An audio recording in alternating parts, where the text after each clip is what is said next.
Il-Gvern ħabbar skema mmirata għal negozji żgħar ħafna magħrufa aħjar bħala Micro, dan biex bħala parti minn kullana ta' skemi oħra li b'kollox għandhom allokazzjoni ta' 15 miljun euro, din l-iskema partikolari tkompli tgħin lil dawn it-tip ta' negozji jindirizzaw it-trawwim diġitali, intelligenti u reżiljenti. Spjega aktar dwar dan il-Ministru għall-Ekonomija l-Fondi Ewropej u l-Artijiet Silvio Xkembri f'konferenza tal-aħbarijiet li fiha sostna li triq quddiem għan-negozji Maltin u Għawċin hija d-diġitalizzazzjoni.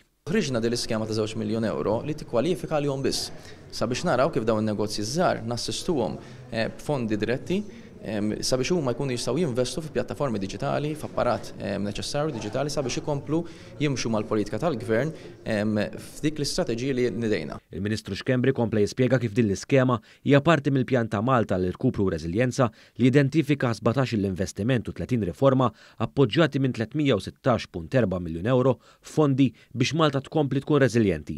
Taħt din l-iskema l-ammont massimu li kumpanija tista' tapplika għalih huwa ta' 10,000 euro għal kull investiment ta' diġitalizzazzjoni f'teknoloġiji diġitali, b'finanzjament parzjali sa' 50% l-investiment f'Malta u 60% għall-investiment f'Għawdex. Is-Sur Noel Farrugia, direttur maniġerjali ta' Britannia Services Limited, sostna l-importanza ta' dan it-tip ta' skemi.